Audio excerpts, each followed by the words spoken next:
الله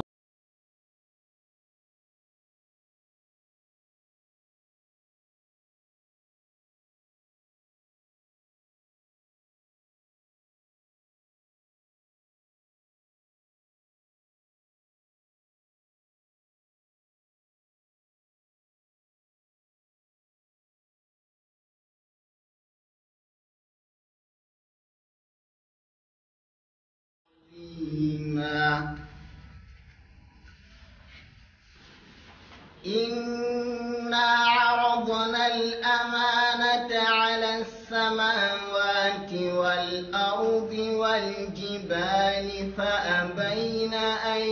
يحملنها إنا عرضنا الأمانة على السماوات والأرض والجبال فأبين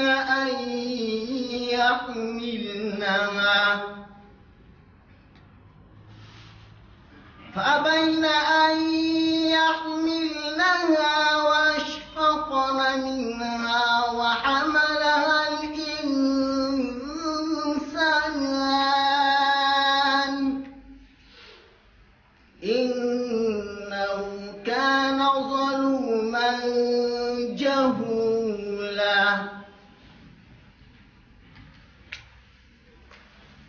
ليعذب الله المنافقين والمنافقات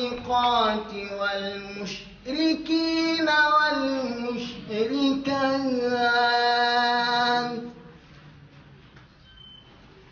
ويتوب الله على المؤمنين والمؤمنات وكان الله غفورا رحيما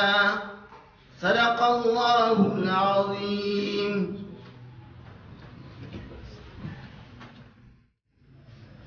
إن الحمد لله نحمده ونستعينه ونستغفره ونعوذ بالله من شرور أنفسنا ومن سيئات أعمالنا من يهده الله فهو المهتد ومن يضلل فلن تجد له وليا مرشدا أشهد أن لا إله إلا الله وحده لا شريك له وأشهد أن محمدا عبده ورسوله أرسله الله بالهدى ودين الحق ليظهره على الدين كله وكفى بالله شهيدا محمد رسول الله صلى الله عليه وسلم. يا أيها الذين آمنوا اتقوا الله حق تقاته ولا تموتن إلا وأنتم مسلمون واعتصموا بحبل الله جميعا ولا تفرقوا. يا أيها الناس اتقوا ربكم الذي خلقكم من نفس واحدة وخلق منها زوجها وبث منهما رجالا كثيرا ونساء واتقوا الله الذي تساءلون به والأرحام إن الله كان عليكم رقيبا. يا أيها الذين آمنوا اتقوا الله وقولوا قولا سديدا يصلح لكم أعمالكم ويغفر لكم ذنوبكم ومن يطع الله ورسوله فقد فاز فوزا عظيما. اللهم اجعلنا من الفائزين. إن أصدق الحديث كتاب الله وخير الهدي هدي محمد صلى الله عليه وسلم وشر الأمور محدثاتها وكل محدثة بدعة وكل بدعة ضلالة وكل ضلالة في النار أجارني الله وإياكم من النار. أيها الإخوة والأخوات والأحباب الأصدقاء والآباء، أحييكم تحية حارة، تحية الإسلام، تحية الجنة في الجنة، قائلا لكم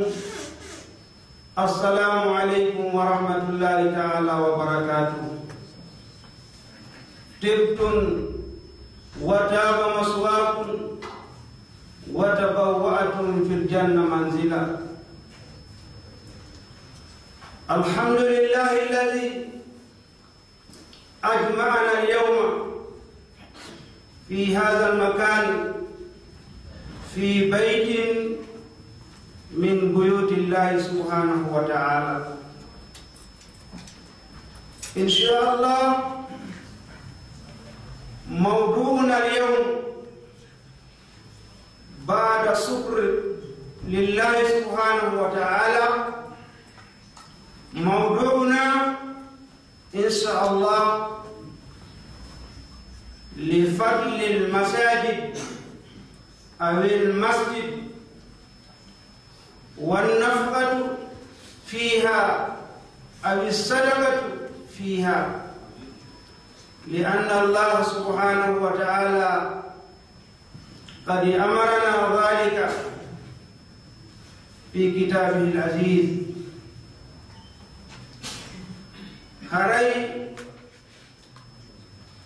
أولي إنو دمالا يبتدم مكان جومراد سبحانه وتعالى دعاء النلال ميجل محمد صلى الله عليه وسلم. هري مدن جرنا دندنانgal jama seeni ɓe ɗoɓe e anniyiɓe seenagol hewtataw e anniyiɓe argol runtirde. haray ɗen toro Allah subhanahu wa taala yo yoɓu goto fof ko ɓuri e moƴƴude joddi tawa ko jannatul firdausil ala. haray dendanagal mbatu julɓe ko arɗogoɗe ko ahlan wa sahlan wa marhaban bikum. goto fof ko immori ari ha hewtiɗo yo Allah waɗu seena o tawa ko joddi haddi, tawa sentagol ngol ko joddi umra. haray kala e meɗen hewtuɗo hande ɗen toro Allah subhanahu wa ta'ala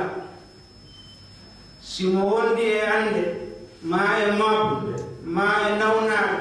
ma e suno goɗɗum,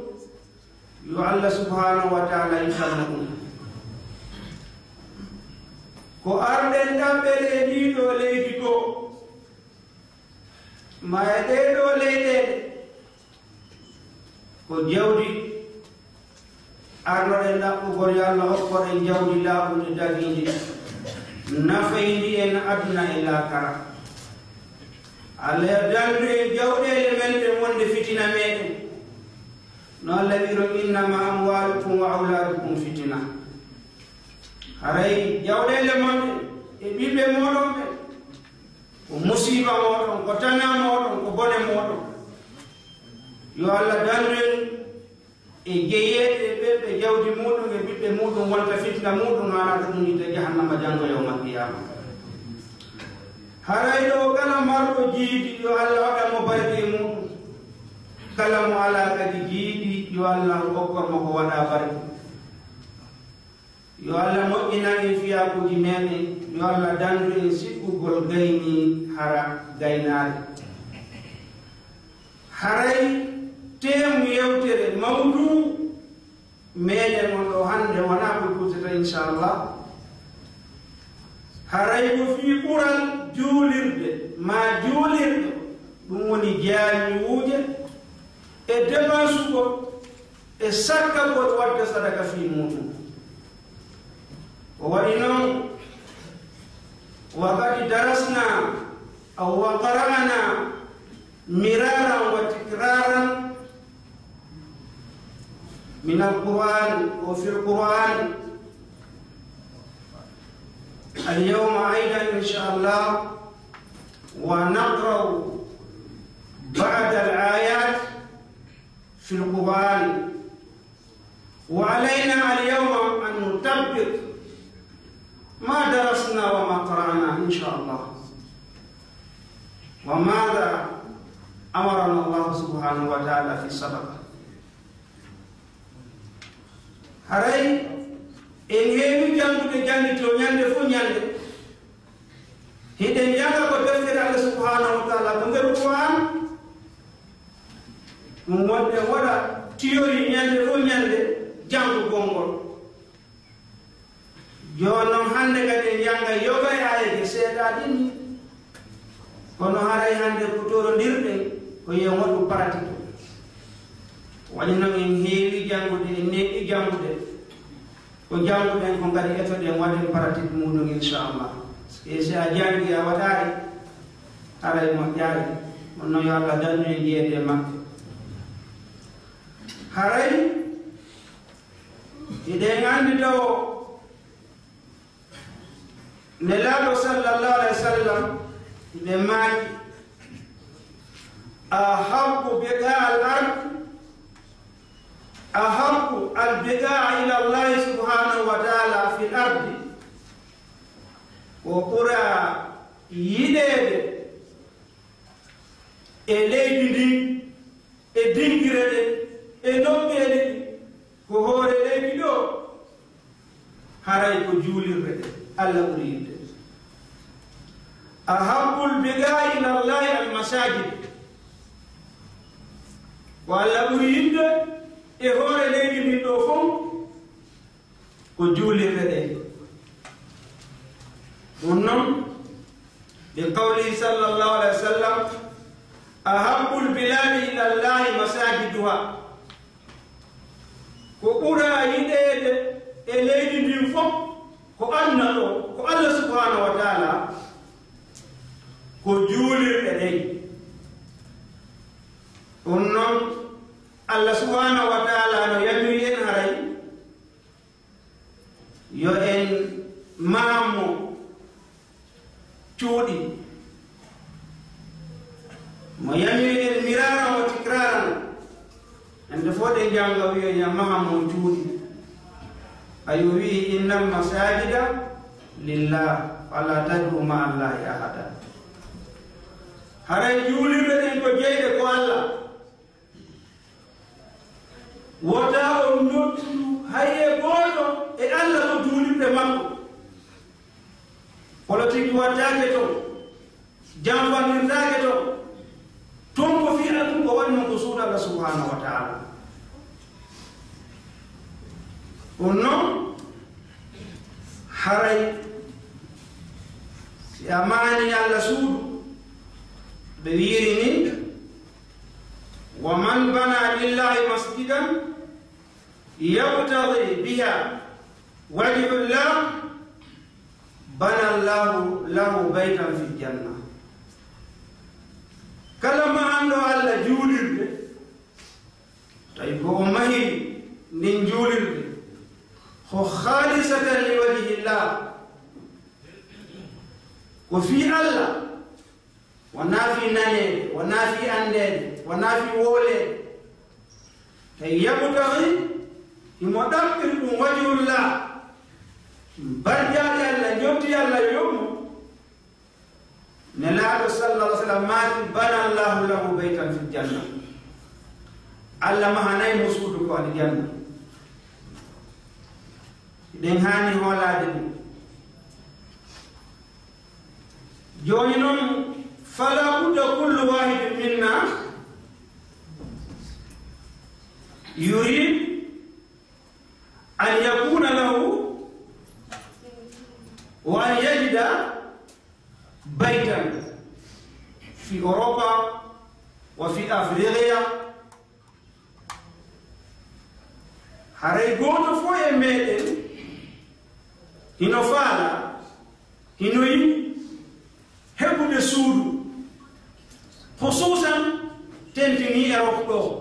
heɓana hoorema suudu jeeɗa hoorema. Afrique taɗa jogii suudu ɗum ɗo fof gooto fof e meɗen ɗo alama faala ɗum no faala buy kadi no mari ɗaɓɓi suudu no ɗaɓɓira o e robbo ɗo alhamdulillahi weɓike no jogii wondu ko naatiri no jogii wondu Fuuta Jallo no jogii wondu Dakar no jogii wondu Côte d'Ivoire no jogii wondu Sierra Leone ɗiɗo fof ko fiimaɗa an gooto kono est ce que ɗiɗo fof a wala e majji est ce que ɗiɗo fof nafde hal tabqa fi hasil buyut e mbeɗa noon a lutta e ɗiɗo cuuɗi ɗiɗo cuuɗi fof masha Allah heɓike kono si tawi galle laakara ɗen heɓaki haray taw hunde heɓaki si ɗiɗo fof heɓike tawi galle laakara heɓaki janngo haray hunde taw heɓaki ɗum noon waɗi si tawi wiyama fi suudu Allah no golleede wata yukko goɗɗo wonɗa wallude ɗumen ɗo hande musidɓe meɗen ɓe France ɓen no ari no faala darde nde duɓi na kamɓe wonde hen wallude wallahi ɗo wonɗa wallude ko hoorema kam woni waɗande hoorema ko fii maɗa to an nafoyta wona goɗɗo goo joni noon no andirɗa no ñande fowɗa ha ton jini si weeti an ɓiɗɗo adama ittugol koƴƴe soɗɗugol hirtagol ñamugol sowno fof haray kadi ko noon ƴetoɗa tinnora kala ko nanɗa fi suudu Allah no golle siɗora ko zakata nanɗa fi mayru waɗuɓe kadari tagati laga embere no Allah taguiniran ma noon hara kadi a wuddari waɗana ɗum ɗon ɗaɓɓira mbajjari ko Allah ta goɗɗo kadi andane ɗum Allah yi wama tuqaddimu li anfusikum wama tuqaddimu li anfusikum min khairin tajiduhu inda Allah wa khairan wa azamu ajra kala ɓe ko ardinan ɗon hoore moɗon waɗɗon ko moƴƴi ko hoore mon waɗay ɗon waɗan ɗon ɗum kadi haray on tawaye ɗum janngo yeeso Allah Allah no marani on ɗe nganndi ɗo jooni wono waɗoɓe ko wiyete susuɓe ma wiye waɗoɓe ko wiyete nattu ko hunde wotere ko haalaji ɗin serti seeɗa a waɗay ɗo san wiya ko pour lebbi sappo e ɗiɗi hara andaɗa wallinde ɗin ɗon si woni noon lebbi sappo e ɗi timmoyi tourma o hewti heɓa ye 1200 wawi wande ñande wasi a hoccu joni noon ɗa kadi ko wonɗa wadde sabilillahi fi Allah ko ellema ko nattu wonɗa wadde ma ko susu wonɗa wadde on ɗon susu noon ko ñande fo ñande kadi hino ɓeydanade ma wama tuqaddimu li anfusikum min khairin tajidu inda Allahi wa khairan wa azamu ajra haray kala ko artinan ɗon hoore mum e sadaka e ko moƴƴi hara ko konngol moƴƴol haalɗa hay si ala ko waɗa sadaka konngol moƴƴol kadi qawlu marufum sadakata haray ɗum ɗon kadi ɗum ɗo fof inchallah haray Allah subhanahu wa taala yoɓoyte ɗum janngo ko ɗum noon si waɗi haray islamu meɗen o ino towni teddini fi juulirde ko woni maande julɗo tawo e nokkure e leydi ko andirte julɗo ɗon ko juulirde nde ɗum noon haray ɗen haani enen ɗo hande weltade yettitata subhanahu wa taala enen ɓiɓɓe fulɓe Fuuta gila hewtuɗen ko wiyete Paris ɗo ma France machallah mi sikki timmi duuɓi 50 kono hari ha hande heɓana ɗon hoore men ɗum woni nokku ko daranen Allah subhanahu wa taala suudu. haray noon hande goto fo e meɗen etade wakkilo participa waɗana hoore mum fi darnal ɗon ɗon Allah suudu. haray hiɗa jogii baraji, hiɗa jogii joddi molanani ko Allah subhanahu wa taala. ɗum noon islam hino fonki hino mawnini yaani fi darnugol juulirɗe e toppitade e jokkugol e mawgol juulirɗe e adna Allah on kala ko neɗɗo on woni julɗo on ko woni koye o dara o waɗa ɗum ɗo ko ɗum ɗo woni maande julɗo o. haray ko ɗum ɗo woni maande julɗo. ɗum noon haray juulirde no jogii ko ete ɓure ɗe nganndi taw si a etike a darni juulirde ma juulirdaji wona noon ka wi bon min darnino men nden Fuuta Jallo ka men to ko miside wonde min darni yaani Pita wonde min darni ko Nakiri wonde min darni Belgique wonde ɗiɗo fof yonta ko ñande fof ñande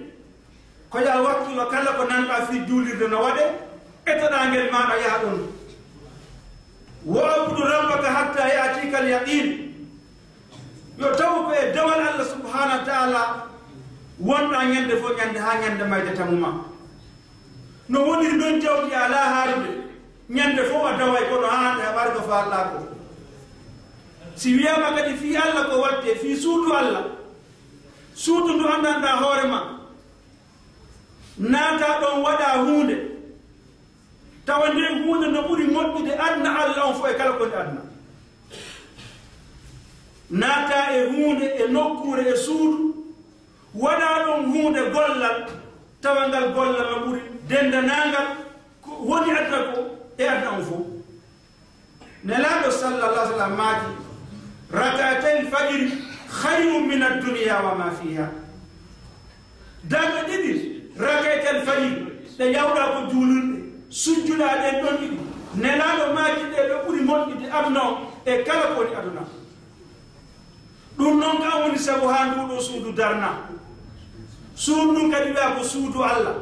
participuɗa e ɗum ɗon. ara hiɗa jogii moƴƴere heewde joddi moƴƴude ko Allah subhanahu wa taala saatiki ha a hewtude e ɗum ɗo ko Allah subhanahu wa taala. waɗi noon Allah wi haray si a waɗi golle ɗen kadi keto ha ɗe timma etoɗa kadi ha hewtude e majje ko subhanahu wa taala. walla yo man jeeya bil hasanat kala arduɗo e moƴƴere wootere fa lahu bi asri amsaliha. imo jogii sifaji sappo moƴƴereji yono muɗum te Allah multiplier naɓa ha wona temeɗɗe ha wona guluuji e yiya e aaje Qur'an ɗen joni inchallah ɓayti haray wona junnugol yewtere wonɗe iɗen nganndi fof hannde ko tummodiren fi bayana meɗen on ko haray ko 30 minutes o kadi inchallah e raɓɓiɗɗin to haray iɗen anndi cuuɗi ɗin fof e cuuɗi Allah ɗin ko ɗum watti wadde. inna awwala baytin wudiya linnas lallazi bi Bakka. cuuɗi ɗin fof ko atta waɗeɗe darneɗe wonande yimɓe ɓen ko ɓe rewata Allah subhanahu wa taala ko ndu wondu Makka baytullahi haram. kala suudu ndu wonɗa wadde ko wiyete juulirde ko ɗum wonɗa jembinde ko baytullahi haram. e kala kadi juulata ko suudu Allah hormordu. ɗum noon wona heɓugol maɗa ɗo cuuɗi wiya heɓi cuuɗi woni heɓugol ngol ɗeto kadi heɓana hoore ma suudu ko Allah subhanahu wa taala. ko woni noon nelaɗo maaki wa tabununa ma la tasfunun. onon nde ko wonɗon mahude ko on waɗata e muɗum. tentini enen ɓe wonɓe ɗo hannde ɗi étatiji meɗen ɗi darnuɗen ko naaki ɗi wanɗen e ɗi koɗoni meɗen est ce que en waɗayi ɗum mana on heɓata e majje kono alal haqiqa o hay si a hoɗi e ɗi ko duuɓi capanɗe wonta temeɗere de ɗiɗo fof a yaltinte e majji ñande ko tawa ka atata e majji ila yawmil qiyama. wa tabununa ma la taskunun. ko wonɗon mahude ko watta e muɗum haray ko suudu hondu hoɗata e muɗum ko ɗum mahanɗa hoore ma ɗo ko laakara janngo yawma qiyama ko atti a mayde ɗum noon ko honno mayranta hoore ma suudu janngo yawma qiyama nelaɗo sa sallam maaki faman bana lillahi masjidan bana allahu lahu beytan fil janna kala etiɗo participe mahani allah juulirɗe inchallah allah subhanahu wa taala mahanay ko suudu ko aljanna janngo yawma alqiyama ɗum noon asalullah subhanahu wa taala an yabni lana nahnu jami'an buyutan fil janna yawma alqiyama yawma la yanfa'u malun wala banun illa man ata allah bi qalbin salim haray ɗo gandi subhanahu wa taala jooɗiɗin ko kanko o hertinani ɗum noon enen kadi hande haray folodiren tinnoɗen enen golɗo leñol heɓen suudu ndu darnanden allah e nder ndiɗo leydi e oɗo nokku ko andanɗa hoorema we laafi yehi ha tawi ɓe geɓi nokku o hande goto fof yo wakkilo wota goto wuddu haray yani assadaqatu la yanqusu min almal ko wiyete sadaka ɗuytata jawdi bal yaziduhu ko woni tun haray ko wiyete sadaka ɓeydey jawdi ɗi ɗuytatako ɓeydeyni koye commerce wonɗa ko ɗum allah subahana taala noddi oni ya ayuha allazina amanu hal adullukum ala tijaratin tunjikum min azabin alim o wi ko tuminuna billahi wa rasulihi wa tujahiduna fi sabilillahi bi amwalikum wa anfusikum e onon jiyaɓe gonɗinɓe on accatami tindina on e commerce ndula yagal ngal penti ala e muɗum o wi aranum ɗum koyo gonɗin allah gonɗino nelaɗo allah o tinno ɗon waɗon jihaadi e jaw e lawol subhanahu wa taala waɗiron jawdi moɗon ɗin e wonkiji moɗon ɗin hande jihaadi meɗen on ko noddande allah subhanahu wa taala e gaɗo dina e darnugol duulirɗe e darnugol leɗɗolɗi yaani ɓiɓɓe ɓeɗe janga qur'ana kala haton jinɗo jangude qur'ana ha janga nelaɗo sa sallam maaki khayrukum man ta'allama alqur'ana wa 'allamahu ɓuri moƴƴude e moɗon on fof wonota gore nde ko on janguɗo qur'ana yaani kamɓe ɓe o janni goɗɗo ɗum noon a waɗino ko qur'ana jangete inchallah hasna an jangi ma janni haray ɗa jogui joddi ɗa jogui baraji ɗen ɗon golle inchallah haray allah subhanahu wa taala yadribu lana al amasila fi sadaqati wal infaq wa yahussu lana himo reɗinayi kadi ɗum wa yaqulu ahyanan himo wadda fi sikatul mu'amur inna ya ayuha allazina amanu anfiqu mimma razaqnakum min qabli an ya'tiya yawmun la bay'un fihi wala khullatun wala safa wal kafirun humu zalimun hemo gonon gonɗinɓe nafɓe dépense e jawdi moɗon ndin waɗon sadaka ko arti ñalande arde no wiye yawmal qiyama ñande tawi ngeygu ala njaadi ƴiyagal ala yaadi wallodiral ala ya ayuha allazina amanu anfiqu mimma razaqnakum no gowi min qabli an ya'tiya ahadakumul mawt komi wonde e ko marɗa ko sadaka ko atti mayde nangudema goto e meɗen anda ko honde sayi mayata yani subhanahu wa taala mo waɗani mise e fi sadaka si a waɗi ɗum ko honno jogorɗa bénéfice honno jogorɗa tono hiɗen andi wona remoɓe kan no andi a sanka yabbere wotere nden abbere nde fuɗa nde waɗa yani daƴƴere nden daƴƴere waɗa yani gungumi jeeɗi ɗin gungumi jeeɗoɗa jawti ɗin jawti ɓe kadi rondo gabbe temedere allah wi masalu alladina yunfiquna amwalahum fi sabilillah ka masali habbatin anbatat sab'a sanabil fi kulli sumbulatin 100 habba wallahu yudaifu liman yasha wallahu wasi'un alim o misal ɓeɗo de waɗoɓe sadaka nafkoɓe dépense jawdi muɗum e laawol fi allah no way ellema misal oɗo neɗɗo sankuɗo yani abbere wotere maaro ma abbere foññi nden abbere nde fuɗi nde waɗi yani daggere nden daggere rondi gungumi jeeɗi ɗin gungumi jeeɗi gungume be rondi gabbe temedere waɗɗa wotere heɓuɗa jelu temeɗɗe jeeɗi Allah subhanahu wa ta'ala wima waɗi sadaka on ko ni yani Allah yani yoɓiyowetamo janggo yawmal qiyama haray sadaka ɗuytata jawdi si a waɗi sadaka tum Allah rampilante mi adda aya goɗɗo e hadis goto ɗum ko minti 2 heddi mi dargo nelaɗo sallallahu alih w sallam maaki wa ma min yawmin yusbihu fihi l'ibadu illa malakani yanzilan ala hay ñande wotere nde weegata si wona jiyaɓe Allah jippinayi e maɓɓe malaikaɓe ɗiɗo wa ma min yawmin yusbihu fihi l'ibad illa malakani yanzilan sina malaikaɓe ɗiɗo jippoɓe fa yaqulu l-ahad o ya wiya allahumma ati munfiqan khalafan Allah mi tori kema malaika toro Allah mi tori kema oɗo wonɗo wadde sadaka mi tori kema lontinammo waɗanamo barke ko heddi kon moɗɗanamo fiyakuji makko waɗa barke e makko wa qala al-akar o ya malaika wiya allahumma ati mumsikan talafan Allah mi tori kema omo hokkata omo watta sadaka mi tori kema waɗanmo jawɓi makko di musiba e bone e jarrabuye e dow makko tawa ko halkaydi mo janggo yawmal qiyama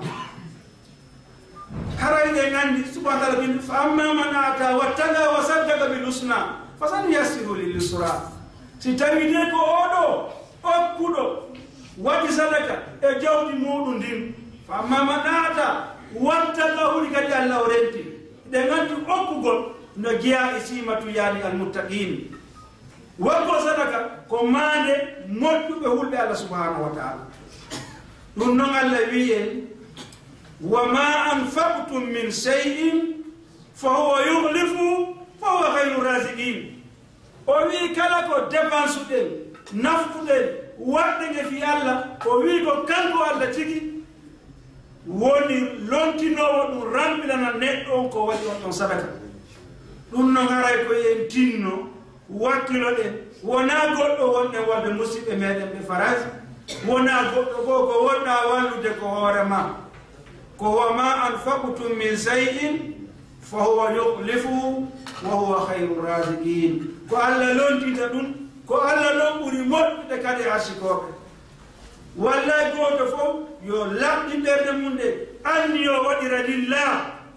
o waɗa kadi ko timmi inchallah o jooɗo o heɗo Allah ƴettanimo garanti o inni ko kanko woni yaani lontinowo ɗum ko kanko woni moƴƴuɗo kadi hasikoɓe ɗum noon hiɗen toro subhanahu wa taala rabbul arsil azim yo arsuki en yaani taw ɓerɗe yaajuɗe hara en waaway wallodirde kala ko nanguɗen tawa en waaway geynude haray wa aqulu qawli hadha wa astaghfirullah li wa lakum fastaghfiruhu innahu al-ghafurur rahim wa qad qultu ma qultu wa in kana sawaban fa min Allah fa in kana ghayru dhalika fa minna min as-shaytan. Assalamu alaykum wa rahmatullahi ta'ala wa barakatuh. Bismillahir rahmanir rahim. Bismillahir rahmanir rahim. Haray Allah newna ni en heɓi 7022 € tawti ɗi ar ɗo joni joni noon haray hiɗen droit kadi juulirde nden ɗo e dépense ɗi wari ko haray musidɓe meɗen ɓe pari ɓe torani ɓe ɓen e jonnayi ɓe 6500 €. ƴetten 300 € jonne juulirde ka waɗɗen ɗo fi consommation ko consumuɗen ɗo ko haray oya 200 € ƴetten ɗin ɗon waɗen laafi nafakaji ko nafa kon inchallah yo Allah waɗ barke ko yehi ko lotti ko fof ya rabbal alamin ala ko teddugal jama ɗum ɗo e ley konngolami ɗon inchallah yo Allah on lewnan e kadi wawen sode ɗum ɗon ɗo e 31 mars. Assalamu aleykum wa rahmatullah. Assalamu alaikum warahmatullahi ta'ala wabarakatuh. Haray nangol kanite jama on fota wona seeɗa kala ngal waɗu ɗon ɗo torki Allah e walla waɗ ɗum ɗo jotti aljanna torki Allah seeniɓe ɗo ɓen yo Allah on montanɓe junubaji indana ɓe moƴƴere Allah e laakara juriyaji ko juriɗon ko yo Allah waɗu barki yo Allah maha on kuɓeral ko jannatul firdawsi mi torki Allah on antini hanuɓe ta Allah hoto on ande kadi weltani on ko ɓawmen men ƴewtiri en muɗo muradu ne ɓaɗi komin fuɗɗi kono muradu ɗum wona ko vérifie noon kono inchallah meɗen tori on kadi du'a e yeeso ngal ballal ngal walluɗo men ɗo hannde kadi inchallah haray ɗi présenté no ɗo sukaɓe ɗiɗo oɗo ko Souleymane Salno Diallo ko kipani men kala ko dogete ka balɗi laamu mi faano présenté ɓe ɓuyi kono en jogaki tan mbeɗa jogii ɗo goɗɗo ko docteur Jami wonni docteur Soybo mi wiyata ko jooɗi ko kanko nene ñawtangol nawna ko heew koye won koye e yaltugol yo Allah ɓeydu gandal makko ngal nawra mo yeeso ɓeydanan en martaba on ɓeydanan onon gaddi oustat tawi ko kanko woni imamu dental amen ngal ɓe jaɓani tummitagol ngal kono mi holla e on ɓe imme ko ɓe woni imamu dental amen ngal tun haray ko ɓe ɗo jogali men dumuraɓe e waɓe no ɓe wayi keppuɓe fii kam huuɗi heɓoto ko honno huuɗi malirte ko honno nafaka ɗaɓɓirte gowata e présente ɗe ɗo yonayɓe nogay e goɗɗum e tan on raɓɓiɗi haray jonna e oustat Souaybou ɓe maganayi ɗo seeɗa meɗen wondi kadi sonnaɓe dato immi ɓe dari daditi jemma ñalorma no jarna paykoy sonkide jemma ñalorma yakadi samedi e dimanche ona jalnugol paykoy koye anda hay hunde ɓe muñi ɗum ɓe wakkili ɓen kadi no ɗo haray woɗɗum watta ɗum wallahi no ɗen weltigira ɗum ɗo fuɗɗi hikka men heeɓi suddi waɗano men bayana suddiɗo waɗani men bayana ɗum wallahi men welti yimɓe ɓen fof serti no welti alhamdulillah raɓe ɗe tori on du'a e yeeso ɗum ɗo oustat Sayd bismillahi rahmani rahim alhamdulillahi rabbil alamin wassalatu wassalamu ala ashrafil mursalin sayyidina Muhammad sallallahu alaihi wasallam wa ba'd assalamu alaikum wa rahmatullahi kadi haray ala ko men waddata hoore ko amir on makiɗo ko yeeso moɗon on fuu e usalen ɗo présentation ɗini nane déjà mi waɗiɗo ɗi ko weltanagol on tout simplement par ce que ko walluɗo men ɗo ko hannde mo wallimi ha ɓuran tigi ndu yaari yeeso usade ɓuuri hay nane ɓe rapidi usade wondema ko mumini en ɗo kon ko ñentingol yewtere nde wotere nde Allah subhanahu wa ta'ala yewtita qur'an makko o tentini ayeje yogaje sabiqu ila magfiratin min rabbikum wa jannatin arduha as-samawati wal ardu uiddat lil muttaqin ubiya wa sari'u ila magfiratin min rabbikum o deklini e o waylitide ayeje ɗo e nonne ɗi hewɗi o yini limithli hada falyamal al-amiluna ubiya wa fi dhalika falyatanafasi al-mutanafisuna awa mimine wondema onon Belgique ɗo eɗo wonani men référence e piiji fof woni ko ka wakilagol hella ka diina woni ko ka ɗaɓɓere woni ko ka tokkere entan ɗo wonani men souvent référence si bayanaji amen nde meɗen waɗaɗe ɓe yewta e ɗum ɗon toujours hay ka film ɗo ko way ɗum tango on hari raɓɓiɗi moƴƴan no wawani o hollugol nokkel ɗoyno toon kamen remercie o moƴƴa par ce que si tawi meɗen tillinde toon tigi seeɗa min coupio toon woni à chaque fois mi yeyata ko min coupio toon woni hande ɗo une occasion yo ɓe yimmi wondema meɗen kumpiude meɗen plagiude ara kono yaafoɓe moƴƴere ɗin tigi ɗo simplement o walli men hande hunde wotere yomin wawa on waylitugol ko noon mi wirta piiji ni o walli men yomin heɓu juulirde fi yomin wawa on concurrence ugol fi yomin wawa engageude compétition e moɗon onon wonen en fof e meɗen ka Allah ini ɗon wa fi dhalika falyatanafasi mutanafisuna meɗen anndi noon e lamen to wondema men foola on tigi tigi joni ɗo so wallima yomen fo ɗo ara tolɓe Allah subhanahu wa taala yo Allah yoɓon ko ɓuri moƴƴude o koran ko faala ɗum ganda on kala ko holu ɗon aray nanon mi jonna oustad Ahmad Sadio en ɗo kamɓe kadi wattana en ɗo yewtere seeɗa aray on jarama joni inchallah haray ko ɓeɗo simi hendike ɗon ko ɗon ɓe woni waɗorde duwa on directement haray seeɗo ɗen nafa kono senaki nafaki inchallah fadalaji haray goɗɗo ɗo hayki carte mo ING wiyeteɗo Abdoulaye Diallo haray ɗo carte on tan Abdoulaye Diallo carte yeeje ni ɗon Allah.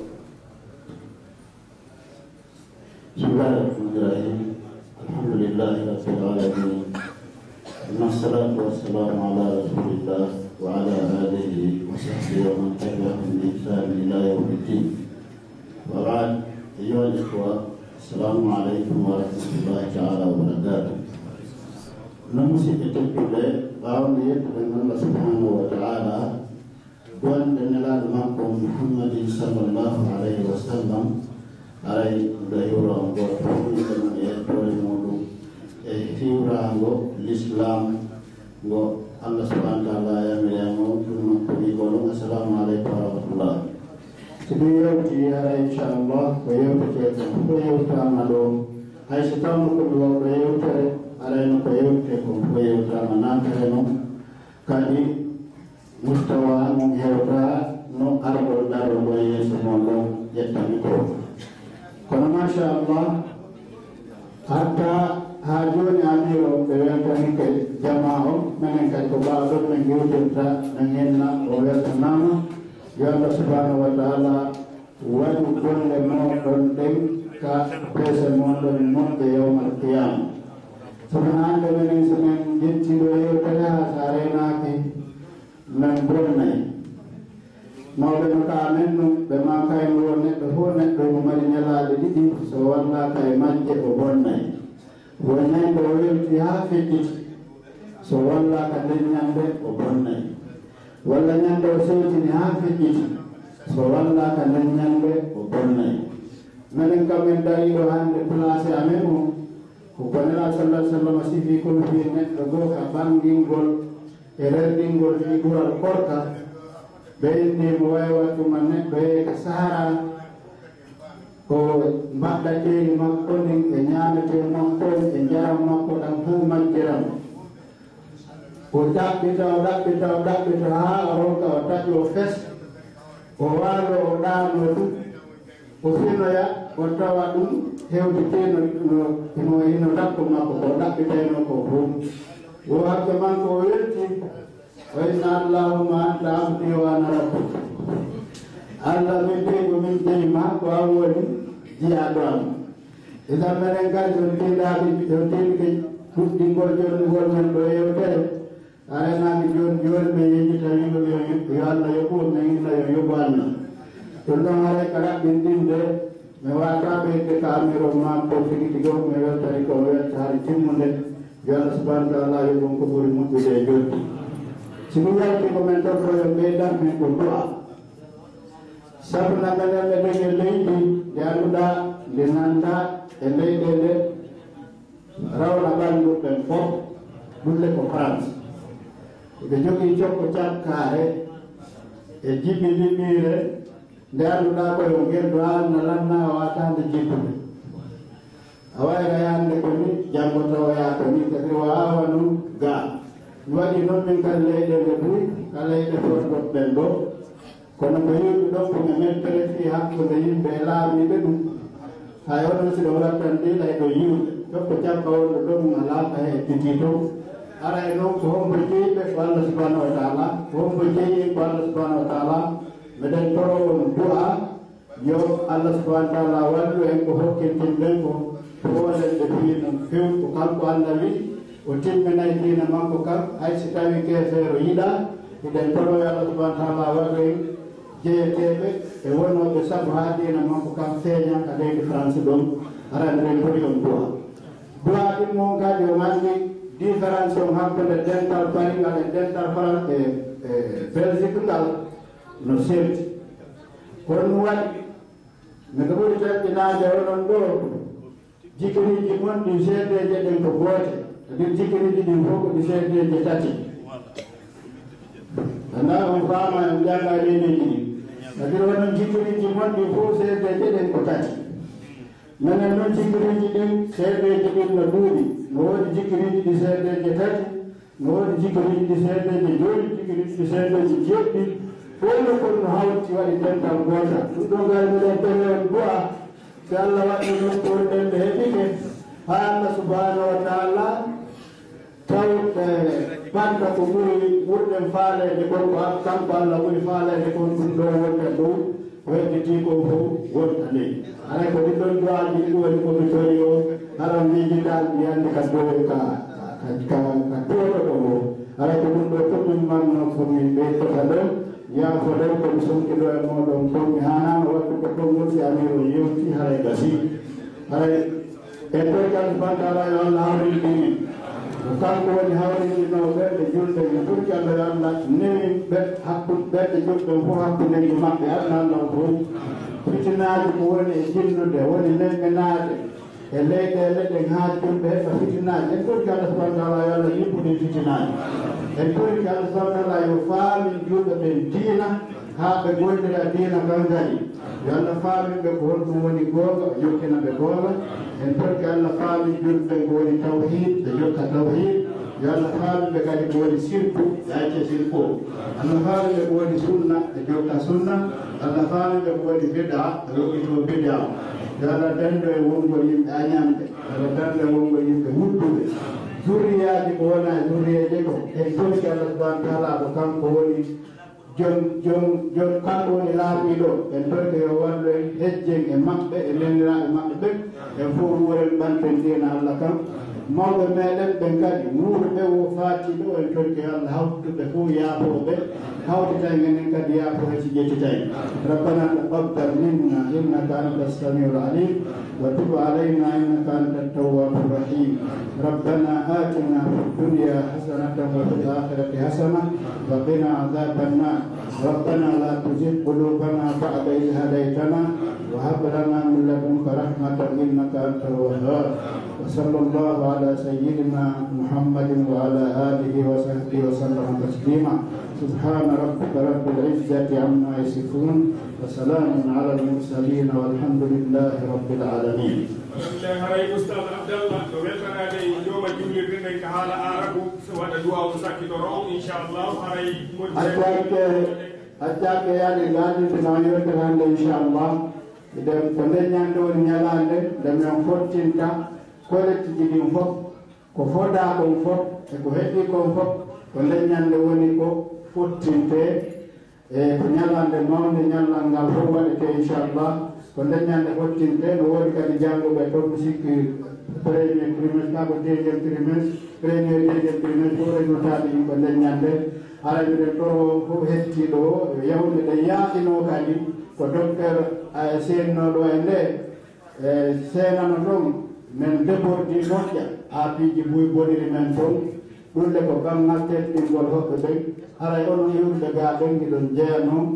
e wasuɓe hettude haqqiji mum ɗin leññande e banggal ka bernde ka nafaɓɓaji mbeɗen yaafino men toon kew yaafugol lillahi wa fillah ara mbiɗen tawa e ngal kadi hetti ɗo e tawa he inchallah ko onon ga kadi min halfini waɗangol e yewtere nden meɗen ɓurtañƴinade ko ɓeeɗo kono noon ko ardiɓe ga ɓen andi ko homɓe seeway ɗo yaafo ɗon ko ɗum ɗon mbiyeƴituno ɗo assalamu aleykum wa rahmatullah. Waaleykum salam. Ala mi wiɗi Oustaz Abdallah welɗon ɗo ɓe ko haala ara ko ɓeyɗo ɓe duwaw inchallah.